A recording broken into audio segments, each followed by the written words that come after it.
Hello,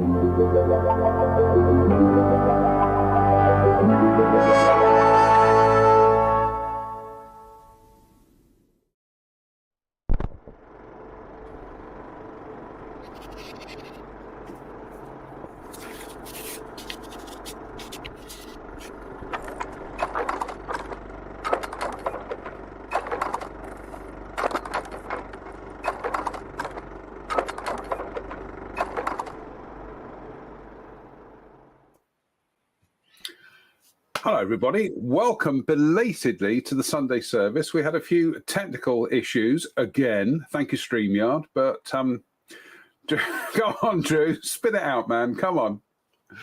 I have nothing to say. I can feel a giant finger pointing at me from the other end of Somerset at the moment. So anyway, here we are. Sorry, go on. Evening all. Evening all. Evening, Ian. How are you? Excellent. Well, tonight we are so organised. Look, I've actually got a printed. Look, folks. Look, a printed schedule. Look, that's how good we are this evening. Gentlemen, if I can be so liberal with the English language, how are we all doing this evening? How you doing? All right, actually. Yeah, not bad. Yeah. Good weekend. Seem to be flinging this cold. Finally getting rid of whatever this was. May have been COVID, maybe a cold. Who knows? Lurgy. General lurgy. Yeah. I think I feel a little bit better today. And you, John? Yeah, I had my COVID/flu booster jabs yesterday. Generally, the rest of the day I felt fine. Woke up this morning, my arms are in absolute agony. Never mind. I'd rather have that than the old flu and the COVID. So yeah, absolutely. Anyway, yeah, absolutely. Shall we talk about projects first, and then talk about the news we've got here, or what would you like to do, gents? Projects. Come on, Ian. Come on, Ian. All right, it's all on you. It's all about me, is it? Right. Okay. Yeah, isn't it always? No. I don't know what you mean. I'm still working on that on my Ford towing rig model. Look, it actually moves now. Oh, wow. So I like that. It's coming on. So the Galaxy's had yet another coat of clear today, which that pearl's really showing up on the roof now. Falcon, I've started doing the patterning work on it. So I've done the mother of pearl SMS over white around the sides, bit of chrome work and some blue infills in the middle to mark up and stuff. Yeah. There was a hood. This is a drag car, so it's got some straight intakes. Now the ones in the kit are pretty poor. So a gentleman by the name of Billy Campbell, who's a friend of mine on Facebook, who does bespoke 3D work, and he has knocked me up a full set of them. Matte blacks don't show up very well at the minute. Full set of intake trumpets. They come with tennis balls. When you're transporting these, you don't want stuff getting in the trumpet, so they put tennis balls in them with bits on them. And I now have a bag of 1/25th scale tennis balls to go in these. I've got to paint them green, of course. Painting the white stripy bits on them might be tricky in that scale, I think. But that will come up from underneath the hood. Thus. Like thus. When it's chromed. So hence the matte black, ready for a coat of gloss black, and then some SMS hyperchrome probably. So that's that. Those people who follow my Facebook feed will know that on one day this week I referred to my desk as having been covered in snow. This was the culprit. This is the chassis that AMT give you to go into the Falcon body. There is no positive attachment. That's not great, is it? No. Not great. So, it's kind of, it's one of them. But it is absolutely riddled in flash missile Sorry. lines. They take every single engineering solution that Tamiya have ever employed and don't use any of them. Well, yeah, this is. I think the guys at Tamiya, if they ever actually took a good look at this, would die laughing.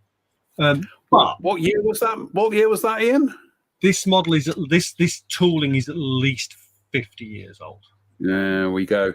So probably more. What happened was, and I started talking to Drew about this earlier, there was some annoying music going on, so we couldn't finish the conversation.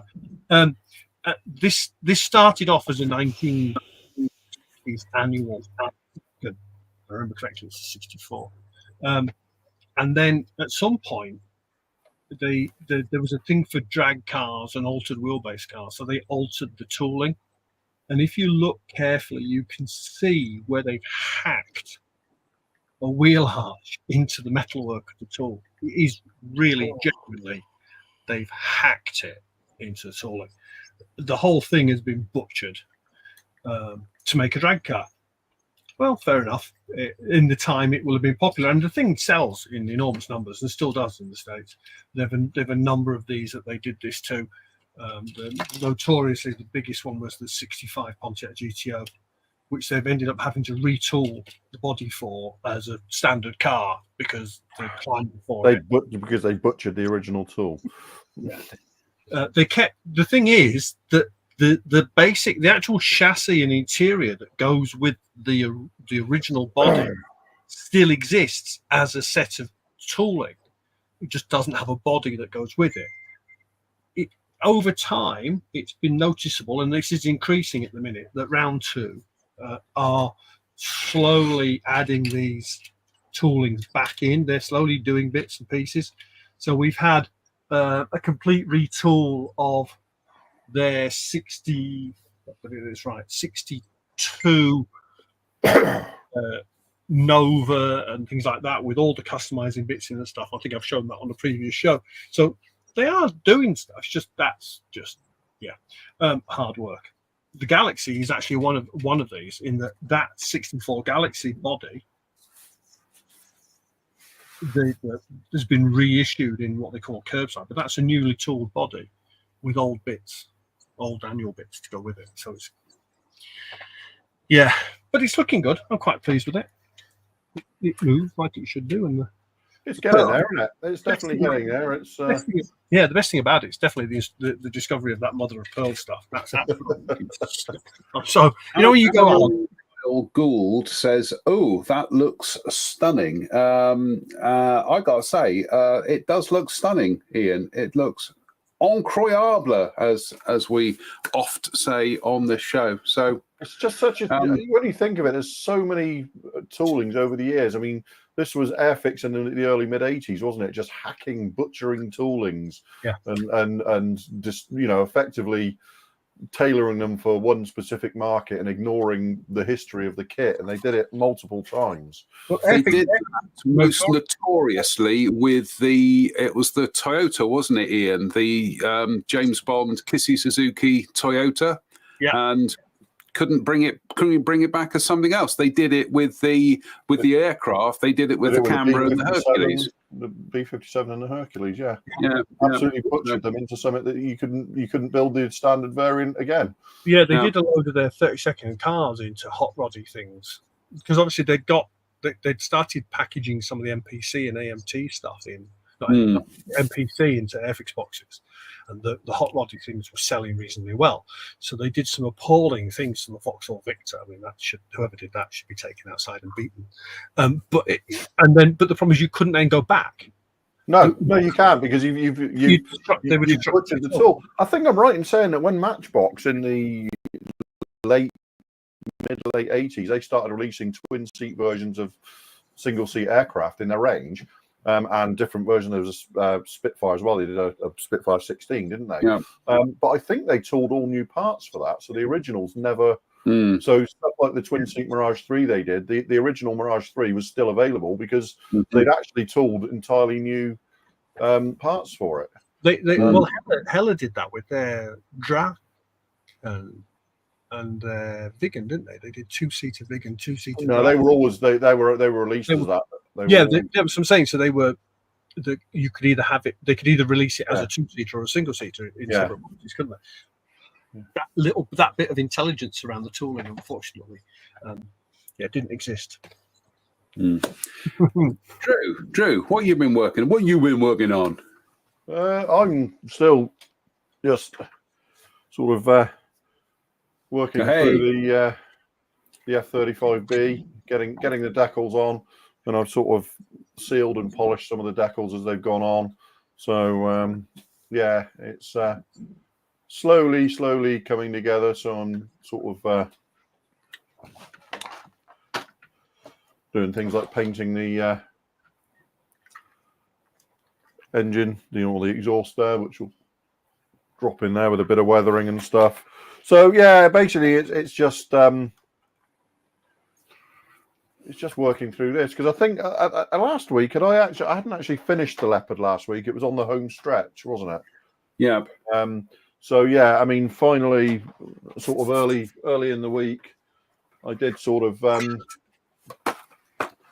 I got the Leopard finally finished, which involved adding all the gun and the commander's tablet, and doing things like adding the lights on the back and touching them in, and also on the front there, adding the lights. And like I say, this is I think I'm going to leave it like this as a pretty much a pristine new production vehicle, because it will suit the stand. And I'm really quite happy with the way the airbrushing went on that. So it's I think I'm just going to leave it like that. But so I finished that early in the week and then went back to but you've seen me during in the week. I've been messing around with 3D printing and stuff, haven't I? So trying to work on a Hasegawa F111 just to sort out printing new wings for it, which are packed away because the kit comes with all this stuff hanging out. Yes. I've hit a couple of little roadblocks with that, which has kind of sapped my energy a little bit. Sort of like the original wings and stuff weren't really working as drop-in replacements. When I was being overly harsh with myself, this isn't working, so I need to go back and sort of have a fresh start at that. But that's why we do this, isn't it? So we can go back and. So I saw the pictures of the one you'd painted, and it looked really good. Wow. Yeah, the problem is, Ian, it looked really nice, but there's stuff to do with the aerofoil section and cross section, and it has to match the kit. It's like what I'd actually done was I'd done my research on what the cross section, the aerofoil cross section of the F111 is, and I found a drawing of that aerofoil cross section. And I'd used that as sort of like the basis to generate my wing plan form. So it was a correct cross section. Of course, that presumes that Hasegawa did that as well, which they clearly haven't. So you're left with something that's technically accurate in terms of cross section, but won't match the kit. Right. Because the kit hasn't had that kind of attention paid to the NACA aerofoil section. So then you're left, well, how far do I modify the kit to accept my accurate cross-sectioned wings, or do I design the wings to match the kit? And ultimately, I think probably the best way is to go back and design the wings to match the kit, because nobody's going to be able to tell that cross-section isn't correct, other than the fact that it matches the fuselage, the gap in the hole in the fuselage perfectly. So it's kind of like came to a screeching halt while I sort of considered how I was going to do that, and there's some design stuff that I want to do again. So it's kind of like, it's why we do it. It's not wasted time. It's all a learning process. But making assumptions about manufacturers doing that depth of research probably was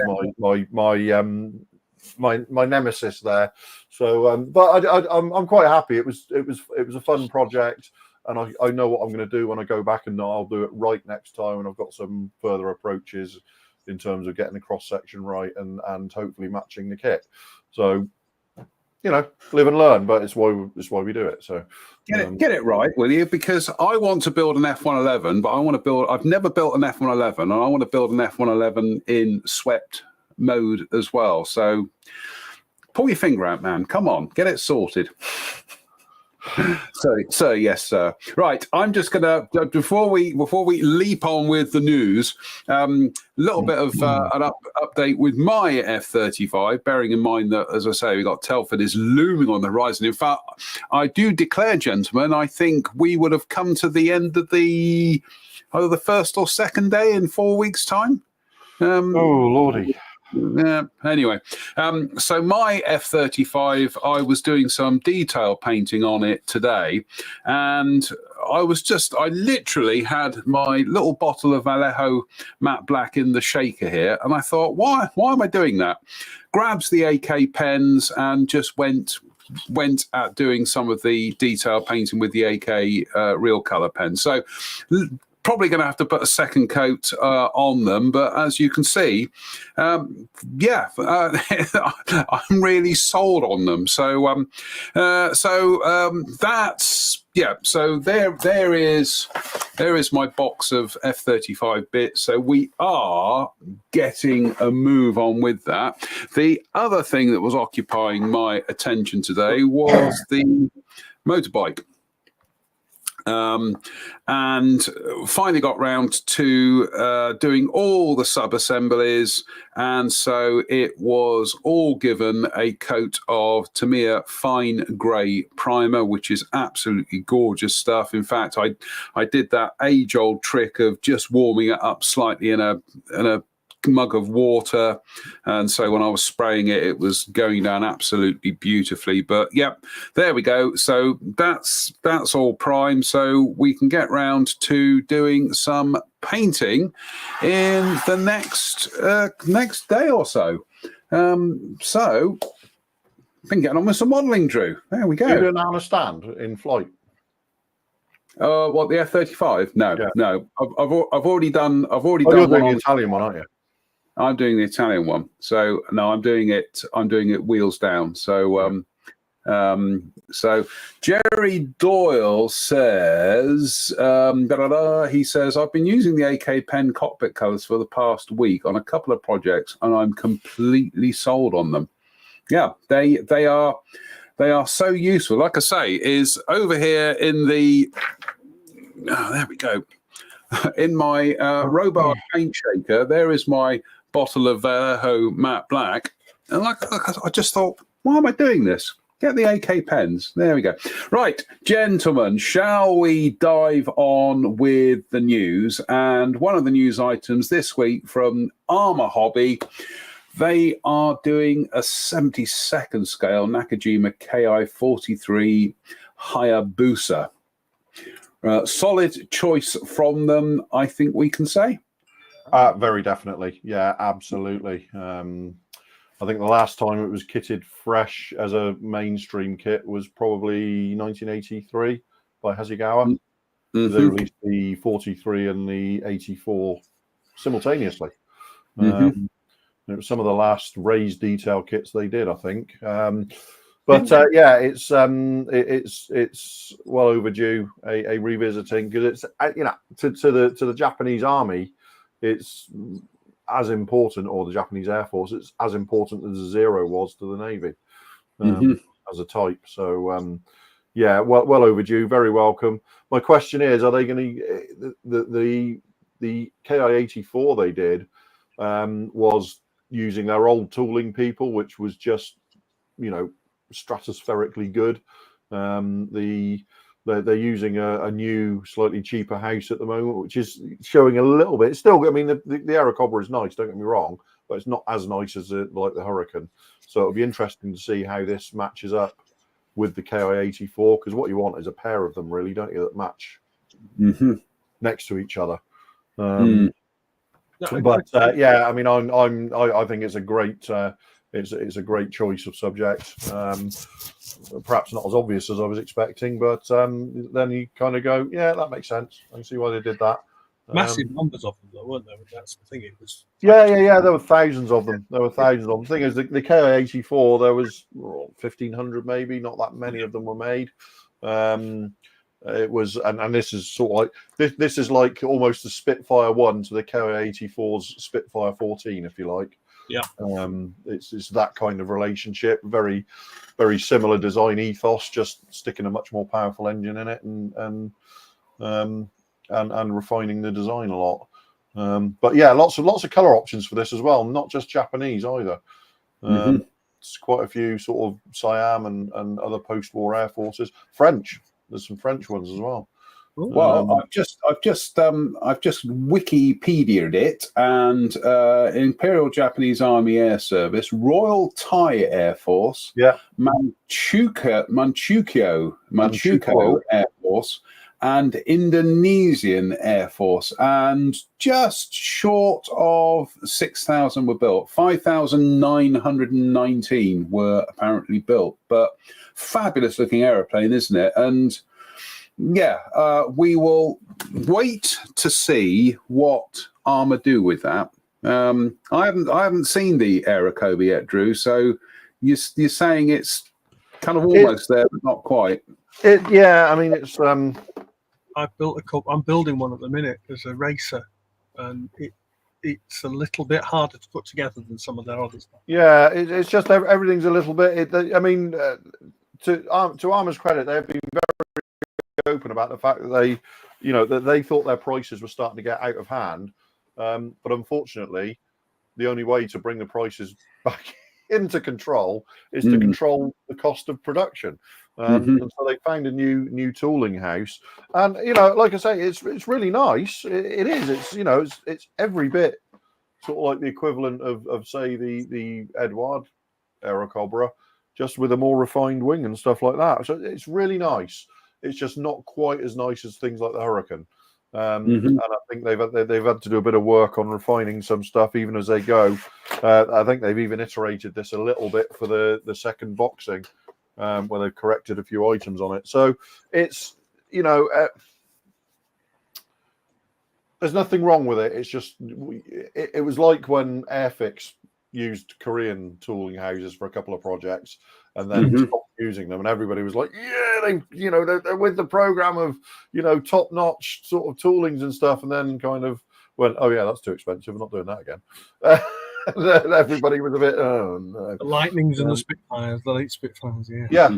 They were. I mean, we look at that 30 years on and think, oh, there's lots that's not great about those kits. But you remember when they were released, everybody was just absolutely, cock a hoop with them. They were just, I remember Trevor turning up at a club meeting I was at in Sheffield with the test shots of the 22, 24, 46, 47, and it was like, what the heck are they?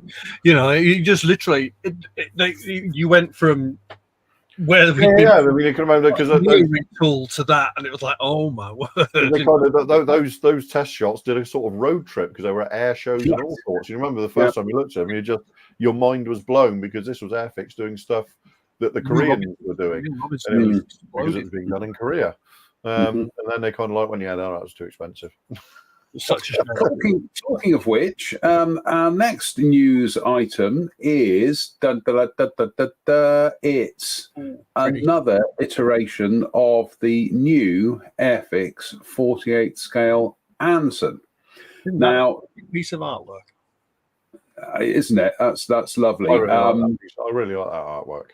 Yeah. The difference here is this has, somebody will no doubt put us right on this, but this has the later version of the Cheetah engine with I think it's the Mark 19 with the totally enclosed smooth cowls. But yes, there we go. So you have a Royal Navy version. Well, actually, there are 3 versions in the kit. There is a Hellenic one, a Greek one. There is a Portuguese one and a Royal Navy one as well. So I do like that Portuguese one. That's rather tasty. But I also do like the Hellenic one as well. I really like the Royal Navy one. There you go. Then. Although, I've just noticed that the Greek one that's got the earlier engine on it, but scrolls down. Well, that's sorry. Just to interrupt, does that mean we're getting both sets of cowlings in one box and the dorsal turret? Yep. That's interesting. That's a lot of plastic in that box, then. Yep. There we go. You can see it there. There's the dorsal turret and the earlier cow. Wow. So that should be available now. It's saying available October 2024. So I think that's a solid release from the home team, especially as there really isn't any competition out there, is there? There's the classic airframes kit. That anybody's going to pay any attention to, I would suggest. Yeah. And it's a great model as well. So it's one of their best, isn't it? I do believe the Anson was researched and designed by Matthew Whiting, for whom we'd all like to wish him a belated happy birthday for Friday. I'm sure Matt won't mind me saying this, that Matt has reached that milestone of the big 40, which to me is slightly scary because I still think of when I first met Matt, he was only in his mid-20s. So anyway, many happy returns, Matt. Welcome to the club. Welcome to the club that we've been through. And welcome to the club that we left behind a decade and a half ago. Yeah, just a bit. Just a bit. Right. Next is we have from Kinetic, a Kinetic from Kinetic. See what I did there? Very good. They're doing a Kinetic boxing of their Harrier T2. What a colour scheme! Storming that. Yeah, it's a nice. It's a very effective piece of box art, isn't it? That sort of box art sells kits. Yeah. That sort of box art sells kits, and interesting choice of subject. I would be very surprised if it has the VAC pods in it. I think this is going to be a rebox with new decals without any extra parts, which is a shame because this is a sort of thing that almost 3D printing. 3D printing is made for. Yeah, they get 3D printer to design those and just do plates full of them and throw them in the box. I would be hugely surprised if there's any plastic molding done for such a limited item, because it's literally one aircraft had one set of pods, so which is really the only external massively the only real external difference apart from some aerials and stuff. That's the only thing that signified the VAC carrier was the color scheme and those pods. So I don't think they'll be in the kit, but some enterprising 3D printer. I'm sure there's a market out there for them, Drew. Well, again, you know what we always say, John. It's information, isn't it? Information. We want information. Yeah, people say, "Oh, can you just do these for me?" And I say, "Well, yeah, give me all the information then." What? Yep. Well, I'm not just going to magic them out of nowhere. I need information. Right, next, the return of a kit company that hasn't done anything massively new for quite a long time, I think it's fair to say, gents.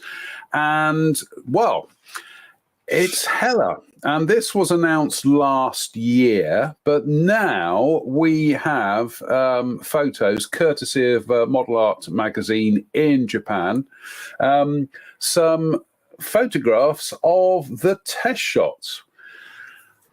I tell you what strikes me first of all, which I'm fingers crossed, I'm hoping is a good sign, is the fact that the plastic looks quite glossy. Yeah, it does. indicate that it's not kind of like a spark erosion tool. This could be beryllium copper. I think I'm right in saying Kinetic have tooled it. Okay. So it'll be interesting. There's a few things I noticed that made me sort of raise my eyebrows a bit. I hate the way they've done the windscreen and canopy. That's just got sadness written all over it. Yes, I'm just looking at that now, and it's allegedly it's a down tool of the Kinetic 48 scale kit.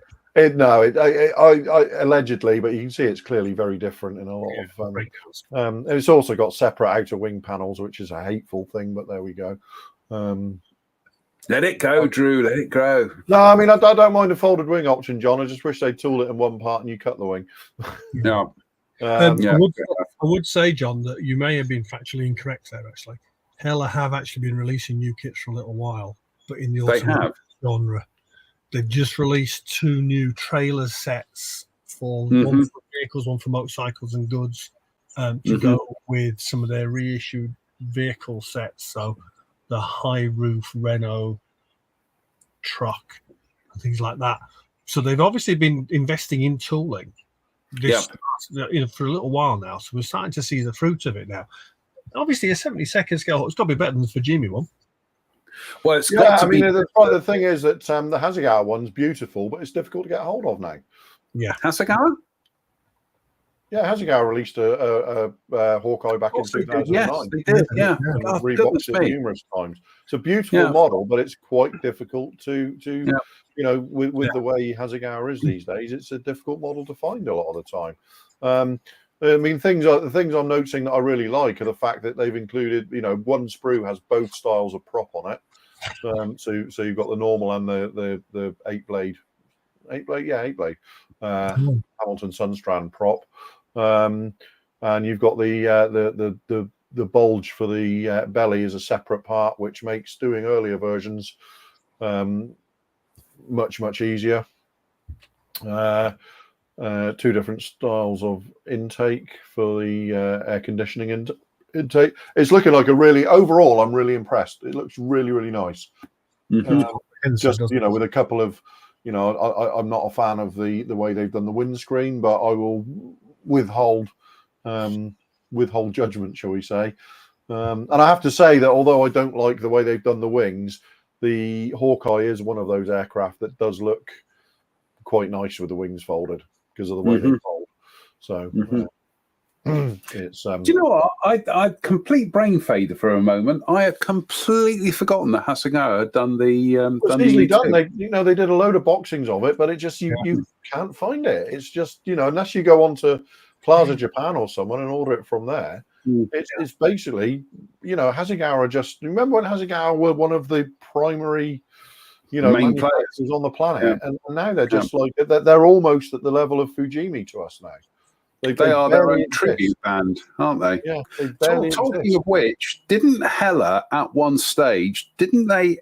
They had a 72nd scale E2 in their range, but it was a kind of. I'm trying to remember. It was a kind of like a interesting tooling. I think is the best way of putting it. I think it was a rip-off of the Fujimi kit, which wasn't a great kit. That's the words I wasn't looking for, but yeah, I'm sure one of our viewers will have a memory of that. I'm kind of Having said that, I mean the Fujimi kit for its time wasn't awful, and that was released as an E2B to start with the blunter nose, and was then retooled later on with the sharper nose of the excuse me. Of the E2C. And I know that they have announced a C2 as well for Greyhound to follow. So we'll be getting a Greyhound at some point as well. Remember, Dave Fleming has reminded me. He says JM built the new Hella tractor. I did. Yeah, I should have qualified. I should have qualified that by saying new aircraft. They've done new armor. They did a new Sherman, but this is possibly one of the first new aircraft kits they've done in a very, very long time. Yeah, because there was. I mean, I remember 3 or 4 years ago there was a lot of rumours circulating about they were going to do a new Tool 72nd scale Alpha Jet, wasn't there? You know, there was a lot of rumours about that, which would have been, you know, exactly in their ballpark, really, wouldn't it?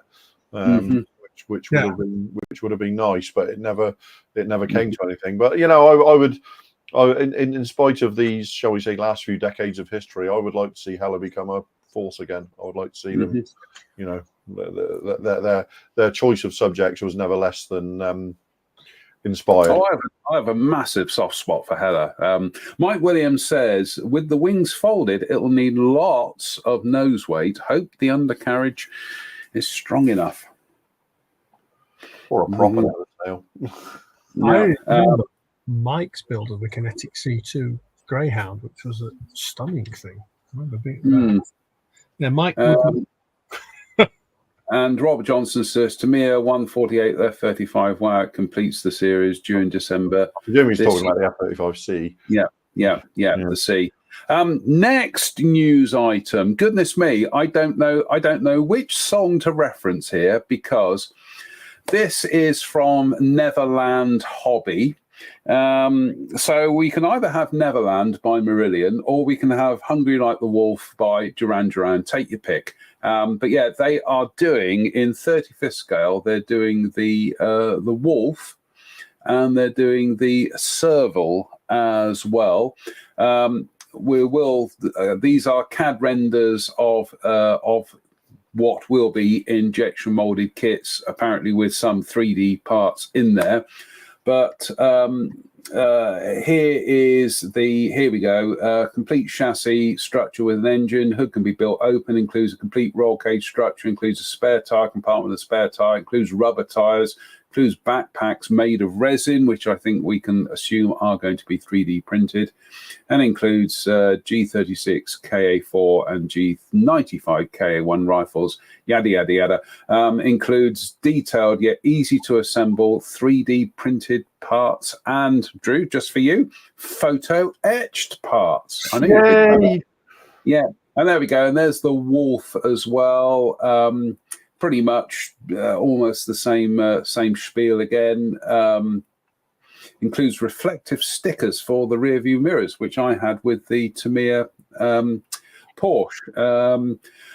It looks pretty tasty, doesn't it? Yeah, it's your standard issue sort of 4x4 military 4x4, isn't it? Mm-hmm. Who are Neverland Hobby? I was just wondering that myself. They did that U-boat kit. Remember we covered that on the show? Yeah, vaguely. Yeah. But they're a new name. But yeah, I mean, it looks quite tasty, doesn't it?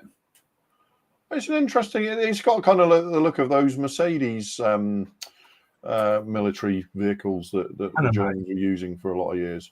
Yeah, they're quite boxy, you know. Volvo, they're boxy, but they're good sort of thing going on. Interesting. I'll be interested in seeing the kit. See what it comes out like. Yeah, I wouldn't say it moves me massively, but it's an interesting subject. So we'll see. The song moves me. I got to say, I have great memories of 2000 and 2003. And Minehead, and being at the convention there, and they said, we're going to play you a new song now, and they played Neverland. Marillion played Neverland for the first time, and it was just like it was just amazing, absolutely stunning. I've got a recording of that. Anyway, yada yada yada. Right, let's move. Yeah. I know. Well, that's that's going to be a new poster. We've already got Bear With. And we also have Scrolls Down. We do have Incroyable. We're going to have Yada Yada. It's going to be the next one. Right, the next news item. It wouldn't be one of our shows without some mini art. And this is a set of Panzer Grenadiers they've done. Set 2, according to the box art. Mini art really do seem to have upped their game here, because some of their figures in the past, they were kind of nice in concept, but sometimes the the actual design would be a little bit. This is very Tamiya-like, isn't it? Yes, yeah. It looks, I have to say, I was looking at the box art then and thinking that looks like 4 German soldiers who've had enough. Yes. Yep. But yeah, there we go. BS and don't want to play anymore. Yeah. Well, it's interesting that there's something I picked up on with the figures for the Tamiya motorbike I'm building at the moment is the one guy who is hatless. You've got the sprue actually goes into his hair, and yet Mini Art here they've put the sprues on the underside. So, yeah. But these do look sharp, don't they? These look. They do. Some of that fabric looks really, really nice. Be interesting if these are sculpted or whether they are 3D, 3D scans of people. But I'm really that MG looks beautiful, doesn't it? Yeah, the MG34 looks absolutely cock on, doesn't it? It just looks everything looks so sharp and crisp. Be interesting to see if it's sharp and as crisp as that when we actually get it, won't it? That's the problem. I don't see why not, Ian. Are they renders or are they photographs? These are photographs. These aren't renders, are they? No, these are photographs of the sprues. Yeah. Also, knowing Mini Art, this sprue is going to be doing the rounds. This is going to appear in. Yeah, it's going to wind up in any number of models released over the next few years, isn't it? Yeah. Yeah. Wow. I will point out those helmets are not molded in 2 halves. I think it's just where they are on the. There's a raised portion of the sprue there where the slides come out. So. Camouflage netting, which no, they've all got the same helmet on there. But yeah, these look absolutely terrific, and phenomenal, don't they? Yep. Put me down. Put me down for a set of them. Really nice. I just need to.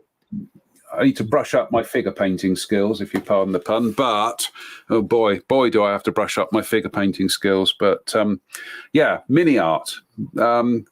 Obviously, there won't be a show. We won't do a show where we don't mention Mini Art one week to another. So, Ian, the next one on the list is right up your Strausser, and it's one you sent us, and it's BMAX. So that was dropped like a small nuclear weapon on the beam stand in Japan through the week, and the feedback online from all the car modelers is, oh wow. The 787B is probably the most iconic Japanese car of its time. It's the first Japanese car to win Le Mans, driven by our very own Johnny Herbert. I've seen this thing running. Wear earplugs. That is a rotary powered beast. So the car won in 1991. In 2011, I was at Le Mans, and they rolled Johnny and the car out for a couple of demo laps. Now I was up at the top of the paddock, which is at the opposite end of the circuit to Mulsanne hairpin and the bottom end of the circuit, and you could hear every gear shift as he braked for the hairpin. It's 3 kilometers away. That is the most iconic car you could do.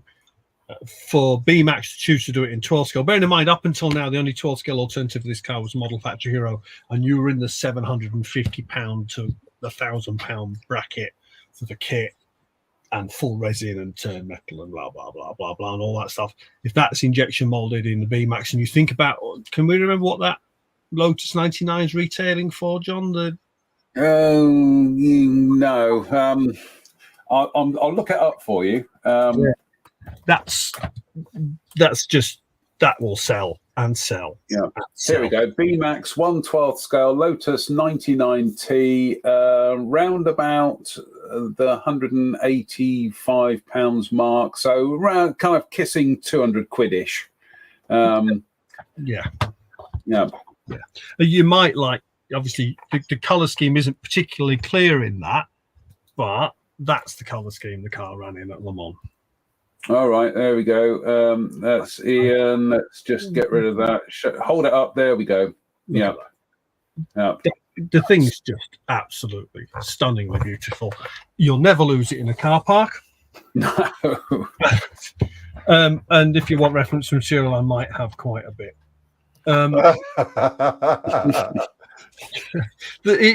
Just as a choice of subject, completely from left field, there was no suggestion or rumor that they were going to do it. They literally just dropped that on their stand at the Japanese show and went, ta-da, we're going to do that, lads. And the ripple effect just probably, I'll go out on a limb, more important to some people than that GT Porsche. I would say the ripple effect from that, I think we would describe that as a Praxis shockwave, wouldn't we? Yeah, it was happening that way. You go onto the modelling sites on Facebook, the car guys sites on Facebook, and there's just massive feedback off of it. We've basically had 3 very significant cars issued this year. When that arrives, that'll be the 3rd. We've had the Tamiya Porsche 911, the GT3. We've had the BMAX Nunu GT3 RSR, the RSR 911, and we've got that's just 3 inspired choices. I love that. The problem I have is, of course, that lovely 911 RSR, which is to the left of that shot, took 5 years for them to get to market. So I'm not going to hold my breath while I'm waiting for this Mazda.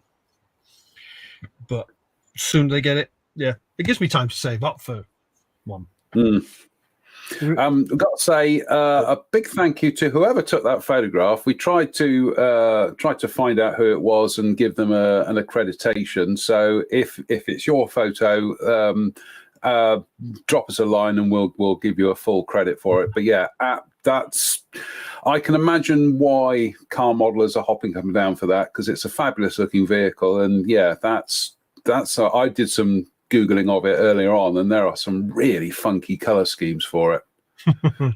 That green and orange is just a fabulous color match. There's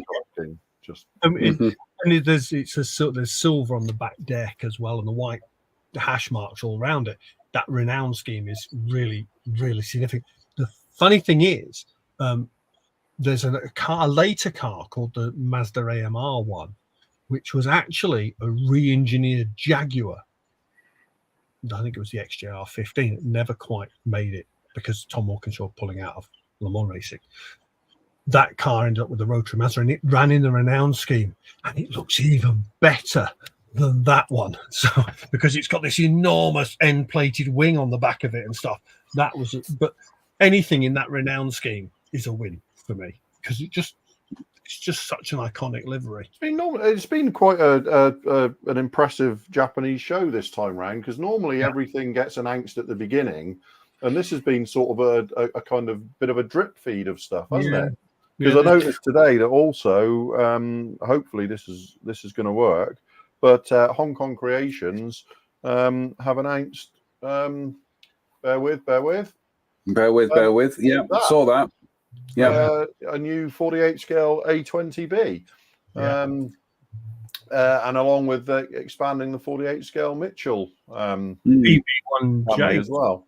Yeah. So I'm waiting for the Mitchells for them to get to the gun nose ones, because I really want the gun nose one in 48. I've got those saved for next week's show, so we'll go into that in a bit more depth. So there will be other news items that will probably filter through as well. So be a good chance to do a catch up on next week's show as well. So most of these Japanese shows have been very subdued in the last few years. It feels to me, and it feels like this year's actually been relatively exciting. Buoyant. Yeah. I do want to say a big thank you to Russell Taylor. Russell, if you're watching tonight, Russell is every day will drop me a news item. So big shout to Russell for that. It's brilliant stuff. And obviously anybody else out there, if you got a news item, ping us a message. So brilliant. Right, but thank you, Russell. We really do appreciate all the hard work you do finding us links and sending them. Another new, well, I say new kit. Well, it is new. It is new. Not a new subject though. Revell jumping on with an F-35. That's an obvious choice, isn't it? It's like F-16s in the early 80s. Of course it is. It's just obvious, it's a completely obvious choice, and especially with, the Luftwaffe having ordered them now as well. It was. I did spend quite a long time talking to Luke and looking at the test shots at Avon, and it's looking very, very promising, I have to say. Everybody's going to do an F-35 at some point, aren't they? Basically, of course they are. Let's put it this way: as nice as the Tamiya F-35s are, we know this, Drew, because we're building them at the moment. Not going to make any money for Revell, are they? And the Revell kit, I would imagine the Revell kit is not going to cost 40 quid a pop either. Exactly. So, also, interesting from this shot is it looks like Revell are including intake blanks. Yes. And they're including the parachute pack as well, which obviously Norwegian aircraft have. And I believe the Dutch are retrofitting theirs with that this year. So they've obviously decided they want a parachute pack as well. So, that's a slightly more advanced iteration than I saw of test shots, but I mean it's looking very promising. I'll be interested to stick one together and see what we get. Nice selection of scores there. Yeah, no, goodness me, yes. Sorry, I went a bit Frankie Howard there. Goodness me, missus. There we go. I mean, that's you're not going to be short of things to hang on, Matt, are you? Color schemes, very interesting. We've got an American one, we've got a Dutch one, and we have a speculative Luftwaffe one as well. Yes. It's it'll be interesting to see the Luftwaffe ones when they start turning up. But I mean, obviously it's a very Eurocentric release, that, because Lakenheath, Luftwaffe and Dutch, a very Eurocentric release, and I'll be interested to see what having built the Tamiya one already and now building the second Tamiya release in this scale. They're clearly the head of the pack, but that doesn't mean that other manufacturers haven't got something to offer if they get it right. So, well, getting it right, I think with these kits, it's all going to hinge on how they do the RAM on it. Yeah. As much as I really did enjoy the Italeri F-35, probably one of the most fun projects I've built in recent times, but the RAM on it, just a little bit. Yeah, a little bit overdone, wasn't it? Yep. We've got some viewer comments here. Viewer Dave says, wonder if the red gear will just have a look. Wonder if the red gear would fit the B model. Only need one. The red gear. Yeah, I think he's being sarcastic about the one that sucked the RAF one that sucked the intake blank into the engine. Right. No, right. Okay. The ship. Right. Sorry, a bit slow there. Bit slow tonight. Right.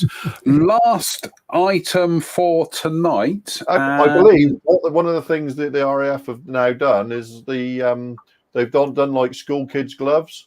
They've actually joined both of them with a piece of string. I've heard that, yeah. It's really obvious if they're still in. Sorry, Rob Sutto's comment. Royal Air Force or Royal Navy, Drew? Well, Royal Air Force, it's 677 Squadron, so. No, that's true. Yeah. What? No Tiger scheme. Yeah. I'm sure. Give him a chance. Give him a chance. Give him a chance. Do you know what? I gotta say, and Luke, if you are watching, always up for building one for you. Is I actually you're 2 months behind. You're 2 months behind there, John. I've already. No, right. Then. Okay. But I do fancy doing that Luftwaffe one. I think. Yeah, I do. I really like the idea of that. God, too late. Right, last news item for tonight, and this is from Flyhawk. Now, Flyhawk do 72nd scale. They do 72nd scale armor, amongst other things, but they do 72nd scale armor exquisitely. They do it really. They do it very much so. Yeah. Right, so we've got 2 releases coming up from Flyhawk. It is the Panzer IV. Now, you're not going to lose. You're not going to lose money doing a Panzer IV because obviously these form the basis. The chassis and the running gear form the basis of an entire family of vehicles. So they are doing 2 boxings. They're doing the longer barreled F2. Shades of the old Airfix one here, really. And then they're doing the shorter barreled F1. Gotta say, out of the 2 variants, that's the one that catches my likes, especially with that winter whitewash scheme as well. The kit apparently has been released, so I might find a good price on eBay and I might actually order one. Sorry, say again? And jump in, yeah. But no, a solid choice by Flyhawk. I think it's fair to say some of their other armor releases in this scale have been not esoteric, but they've been niche or could be seen as niche. This is absolutely, this is the 109 of tanks, really, isn't it? What you can do with that chassis and build on it in the future, well, it just runs and runs, doesn't it? Yeah. Sorry. Go on, Drew. What bothers you? Go on. No, it's a subject. It's but like you say, it's going to sell 1 million. Yeah. So, there's a whole. I mean, if you can do what everything through to about a H or a J off that platform, off that chassis. Yeah. Umpteen variations. And it's the manufacturer, Flyhawk, is it? Sorry, yeah. It's going to be a gem. They've never done anything that isn't a gem. I can remember Yumi and Spencer all having one of their 700 scale ships in our hands, sort of trying to pluck up the courage between us to buy one each, and then putting them back on the shelf and walking away because we were too scared. I don't think I've never seen a Flyhawk product that didn't strike you as being absolutely beautiful. Yeah, it's Premier League stuff, definitely. Yeah. It's absolutely fantastic. The thing that always surprised me with armor in 72nd is how tiny it always is. Oh goodness me! Yep. So, Mike says, after the sublime Dauntless, I wish Flyhawk would do some more 72nd scale artwork. In fact, the Dauntless is on my it's on my ever expanding list of kits that I need to buy that I probably will never build. But but yes, I do want to grab one of those Flyhawk Dauntlesses at some stage. But yeah, well done, Flyhawk. That's an absolutely solid choice. And sorry, I am liking that style of artwork as well. That's different. Yes. Yeah, it's kind of watercolory, isn't it? It's, I think that's very stunning. Very different. After the Kinetic Harrier and the Anson, which are very hyper realistic. Yeah, those are much more artistic, and that they just show different extents of what you can do with box artwork. And I think that's really that one in particular, the short barrel. They're both nice pieces of artwork. Yeah. I will be interested to see one when you get it, John. I will, and as soon as I get paid, I will put an order in. I put an order in and build one for the show. Right, gents, here we go. You know what's coming, don't you? Any other business? No, I don't think so. Not from me. I'm actually quite looking forward to getting on with some modelling. How about that? A bench, as you can see, it's tidy and progressing, and there's a few things that have been put away and a few things that have been brought forward. So we shall see what happens over the next week or two. I'm definitely not going to Telford this year, though. Of course. You definitely are, or definitely not? Can't do it. Oh, Ian. No, a bit of a blow. The circumstances conspired and other things as well. And I sat and I looked at it and I just couldn't justify it in the end. So I would say that's a shabby performance, but as I've missed it 5 years on the trot, you've been missing for some time. So yeah. I think I'll holster that particular insult and leave that. I'm just saying we're very sad that you can't make it, Ian. Yeah, so am I. But these are the things that and next year I'll go next year and I'll probably be a bit more enthused about it. I wasn't particularly enthused about it, and then other things came up and it just went to the bottom of the list of priorities for a while. So we're giving it a look. In fact, Drew, you've just reminded me I need to do the promo poster for the demos that me, you and Spence are doing at the weekend on the Hobby Company stand. Are we? Here we are. Yeah. Am I going to be allowed to pick up an airbrush this time? Well, there won't be any airbrushing, but there will be modelling. We're not doing airbrushing. Airbrushing's too involved, and health and safety and everything. So there was a few people there last year doing airbrush demos on other stuff. Yeah, but anyway, we'll talk about this after the show. Right, my any other business is on Friday. I went down to the other end of North Somerset to visit my good friend Faye, and as we were driving into her drive, a bird flew across in front of us, and we both looked at each other and we said, "Oh, a jay," parked up, and there, right opposite the car, it wasn't a jay. Brace yourself, folks. It was a hoopoe, and it's an African bird, of which every year around 100 pass through the entire United Kingdom. This one had landed in North Somerset. So I'm desperately trying to reach into my bag in the back of the car to get my Nikon out. But there it is, a hoopoe. Does look a little bit like a Parasauropoulos, doesn't it? You can see where the genetics come from. Because go via Europe or something. They just get blown off course a bit. So, or they just didn't read the map properly. But there we go. A hoopoe looks a little bit like an exotic lapwing, really. But yeah, I really couldn't believe my luck on Friday to have seen a hoopoe. I put the images up online. Oh my goodness me, my inbox was deluged by people wanting to know, where was this? What time? How many did you see? So, yep, there we go. I still haven't seen a kingfisher, but I've seen a hoopoe. So I've seen kingfisher, and they're local to us. I've seen kingfishers. Yeah, we have a large flooded mining facility that's St Aidan's, part of the RSPB. It's just around the corner, and they're there on the canal and the river. So we've actually got a ream just half a mile down the road from me. Everybody else seems to walk down there and photograph the kingfisher perched on the sluice gate down there.